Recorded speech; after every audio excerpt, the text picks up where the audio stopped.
Welcome back, Wargamers. I'm excited for today's topic because when this army was first previewed, the units and ideas we're about to cover really stood out as the dominating, themes aesthetically as being a wild departure from traditional High Elves.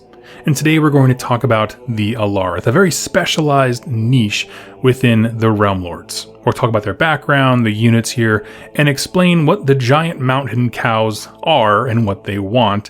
And I want to close this with just kind of a discussion on my thoughts regarding the bull and mountain aesthetics. It'll be a lot of fun, so let's kick it off. All week we've been exploring the rise of the Lumineth Realm Lords from the ashes of the arrogant elven societies that saturated Hysh. And Teclis' solution to this flaw that seems to be in his people was to bind yourself and commune with those elemental spirits of the realm. Everything in this world of Age of Sigmar, the mountains, the rivers, the forest, volcano, snow, it all has energy, a spirit, and something to teach us.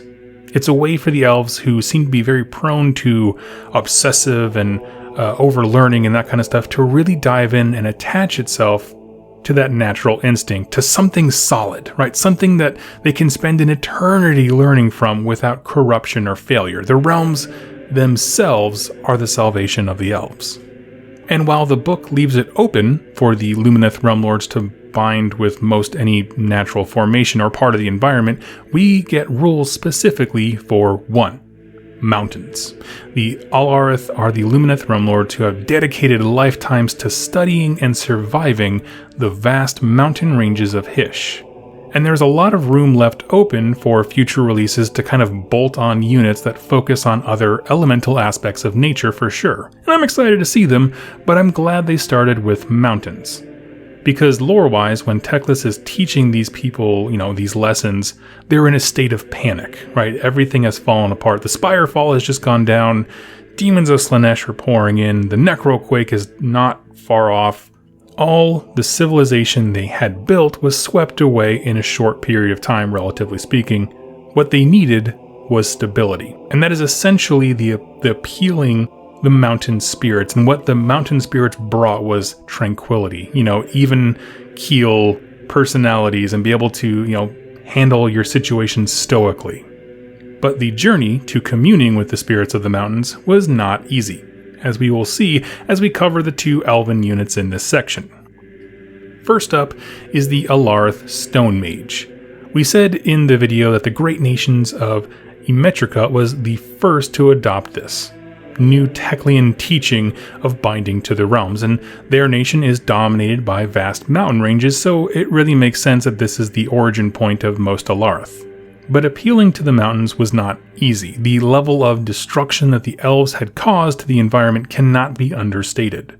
Mountains were leveled, rivers were turned into vapor, forests burned. It was bad. And as such, it took a lot for these elemental spirits to really trust the elves.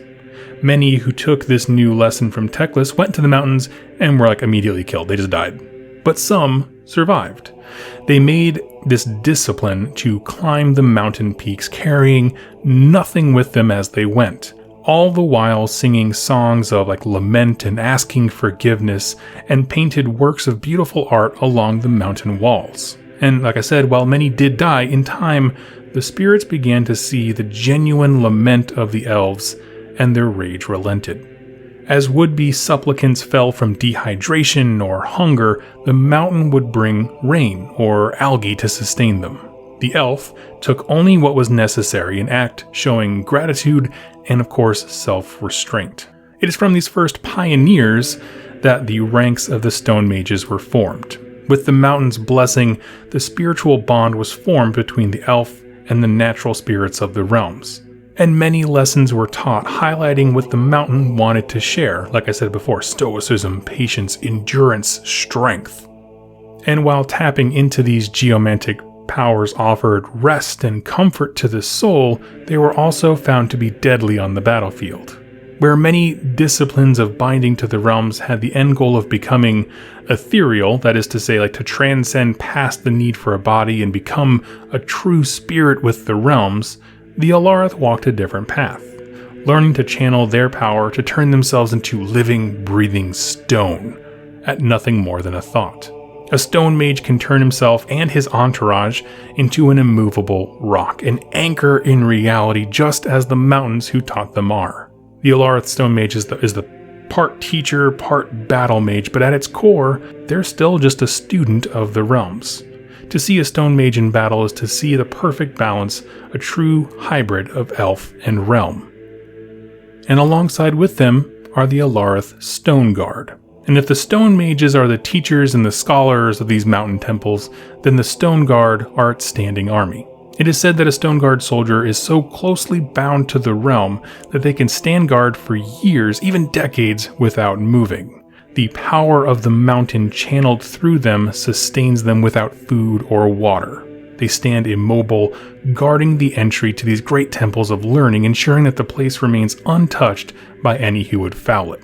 Now, in another video, we went through the example of a Lumineth Realm Lord binding to a river, right? They'd sit and they'd listen to it, they'd swim it from end to end, and the crescendo was basically you drowned yourself, and if the spirit was pleased with your progress, it would save you. With the Alarith, they have a very similar thing, they just do it with mountains instead of rivers. They fast, they study, they climb the highest peaks, enduring terrible storms along the way. At times, they must survive or run alongside avalanches, anything that demonstrates the spirit's fury as well as its peace. The final trial, though, is pretty much the same, being buried alive. And I see this as some type of trust exercise, just like drowning in the river was. It's saying, I've learned all I can and I trust you without question. Do you, spirit of the mountain, trust me? A rock slide descends and covers up the warrior. The point is not to fight your way out and conquer the earth. That path leads to death. Instead, the realm spirit wants you to relax and meditate and trust that it'll provide all that you need. And for successful students, it does. Water trickles between the rocks for you to drink, food finds its way in as well, and after a full week of this act of submission, they may arise as Alarith. Warriors who carry with them the power of the realms as channeled through the stern and immovable mountains. In battle, they can take the mountain stance, turning them into a small band of warriors into an unshakable bulwark against chaos. They wield the hammer, which is a weapon symbolic of both construction and building and also war, but also carries with it the idea of weight and heaviness, and it can be used to devastating effects upon their enemies. Another style is to reflect the rich veins of ore and minerals within the mountain itself, as if they are bringing some hidden inner rage from the mountains outward. These Stone Guard will bear diamond cord pick hammers, able to pierce deeply into enemy armor. And so now, we're going to move into a set of units that really captured my interest when they were revealed, and that is, of course, the big mountain cow statue construct things. Just what the heck are they? Well, simply put, when the Lumineth Realm Lords reach out to the spirits of the realm and they commune with them, these spirits are called elementari, an elemental force or spirit of the realm. And the bulk of their relationship is the elves going to these very elaborate temples to learn from and study this bond between them. But sometimes, every once in a while, instead of going to the mountain comes to you. When that need arises, when the actions of chaos or the ignorance of mortals threatens to harm the fabric of the realms, an elementari can be beseeched for aid. The process of drawing a spirit of nature into a tangible, vessel is no easy feat. First, students must request, ask, and beg for aid from the spirit, sometimes taking weeks to fully articulate what they need and kind of a good argument for why you should come. As to why a particular threat cannot be allowed to stand, right? Mountains are known for their stoic and even-tempered nature and are not quick or decisive to make decisions. But after the spirit agrees, there's much more to be done, because he needs a body. And so construction of a massive body is undertaken, and it's not so much cut from stone like a statue is kind of chiseled together, but it's shaped and molded by the stone mages into a perfect form. It's like they can commune with the rock itself to reshape it instead of just cutting it. The rock it's made out of is rich in realm stone and a mountain range sculpted upon its back, and that's just not for decoration. It's actually a mini ecosystem, a microcosm of life, like a bonsai garden with a full range of life forms to make a balanced ecosystem. And this is carefully tended to by Alarith elves. Next, a huge hammer is made for the spirit of the realms to wield, and a mask through which he will see. Now, there was a lot of curiosity surrounding the bovine or bull aesthetic, as they've never traditionally been associated with elves in the past. Well, here is where it comes from. In the mountains of Hysh, there exists a creature known as the Emetrican Longhorn, a species of bull said to be immortal that lives in total harmony with the mountains around it. And as all these Alarith elves were studying and learning from the spirits, again, they're walking in these mountains regularly, long time, they felt a kinship with these creatures, seeking to attain the same kind of oneness and peace with nature, with these elemental powers of the mountains as these Longhorns had. And that's where we get the bull aesthetic that we see here, and on the Alarith elves.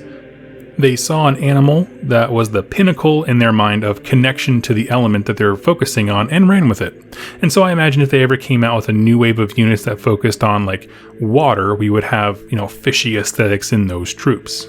But regardless, the body is built, and finally, the spirit of the mountains leaves the rocky peaks and enters its new form. And this whole process feels really worth it when this titan walks across the battlefield, crushing its foes, batting aside creatures as large as a maw crusher with its hammer. And there's one more unit here, and it's the named character of the Spirit of the Mountain, and that is, his name is Avelinor, the Stoneheart King. That's kind of a mouthful here. There's not a ton of info, but he is very rich in mystery. He hails from Emetrica specifically. He is the spirit of one of the oldest Great Nation mountain peaks. Near the time of the birth of the Lumineth Realm Lords, Avelinor appeared. But what is strange is that no elf made this body for him. It's as if the mountain spirit itself saw a need that he could fill, and through some natural formation created his own vessel. The operating theory that we're going with here is that Selenar, the moon spirit, and friend of Teclis, that's kind of the sphinx-looking thing with him, spoke to the spirit of the mountain, Avelinor, and convinced him to take physical form. And honestly, that's all we know about him. And I just can't imagine, seeing this hulking, angry statue walking up to you and being like, well, I didn't make him. Did you guys make him? And then, the elves who are with you are like, no, I didn't make him, bro. What's up? And so it's just visible confusion intensifies as this guy just walks up to you. Now, why is this cool? As I said before, I'm going to talk about why these units are cool and then kind of tack on a little discussion about my thoughts on the bull aesthetic and that kind of thing. I want to start by talking about the idea of binding with the elements, specifically, because that's kind of what this whole thing represents. This is one depiction of them actually binding with the spirit of a thing in the realm. I love it. Full stop. If you watched my videos on Gur, you know that I have wanted an arc where the realms fight back, and this is a version of that. The spirit of the realms imbued within mortals, seeking to repair what has been broken by the age of chaos, but also seek true harmony and peace, which puts it at odds with many order factions and of course death, while the random and warlike tendencies of destruction armies interrupt this harmony. It perfectly leaves room for expansion, but I also like what it is for now. I like that they started with the mountains. I think it's a cool turn for elves to take on virtues like tranquility and defense when they've always been portrayed as these very lithe and fast type things. Now, about the bull look. If you noticed a dramatic uptick in the amount of sodium in our Earth's oceans, it's a direct result of nerd tears over this. And I'll be honest, I played High Elves in fantasy battles for the 8 months I was in it before AOS dropped, and while bulls weren't really part of that aesthetic, I guess I just didn't see anything there that makes, their addition truly offensive to some folks, like some people who play AOS seem to think it is.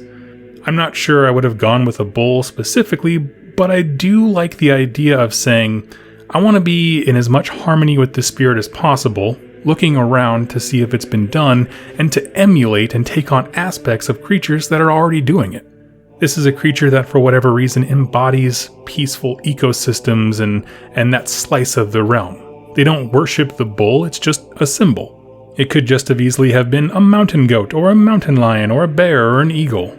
But if they wanted to focus on like toughness and being grounded and dangerous, I like this option. Some of the other creatures I mentioned may work better with other elementari, other element things, like the spirit of the wind might be better with the eagle, for example.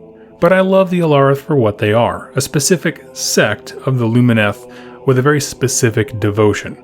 And they based a culture and warrior lifestyle off of the spirit they channel. But with equal measure, I like the core of the army we covered yesterday, the more traditional high elf looking things that haven't really chosen a specific elemental to focus on yet, or at least have not done so to the point of adopting their power in war. Having these different paths to follow and study to spend an incredibly long life mastering something, there's nothing more elf-like. And if you're familiar with 40k at all, the Eldar, which is kind of their elf equivalent, have what are called aspect warriors, where they utterly devote themselves to mastering a single form of warfare. And that's kind of like a more fantasy play on that. Think of these as the first Lumineth Realm Lord aspect warriors, and I'm excited for the day we see more and kind of how they play into major events within the narrative. Overall, I like it all. Am I going to keep the bull aesthetic? I already have a few conversion ideas we did in a live show recently, but I do like it for what it is. I don't have a problem with it at all. And I like that they chose the mountain first for the reasons I mentioned earlier. But I'd love to hear your thoughts. What do you think about the Alarith, as they are known, as this kind of bull mountain aesthetic? And not just aesthetic, but also the idea, right? Even if you don't particularly care for the models and the way they came out, what do you think of the idea of having these different aspects of elven culture devoted to something entirely? I love the idea of the elemental elves rather than just light elves.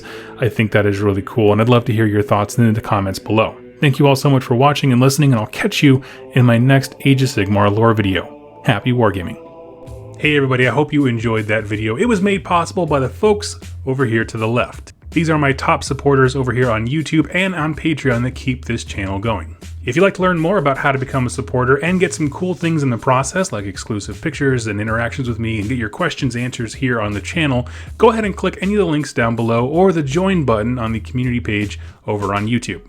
Regardless of your choice, I wanted to thank you so much for joining me with this video, and I look forward to seeing you in my next one. Happy wargaming.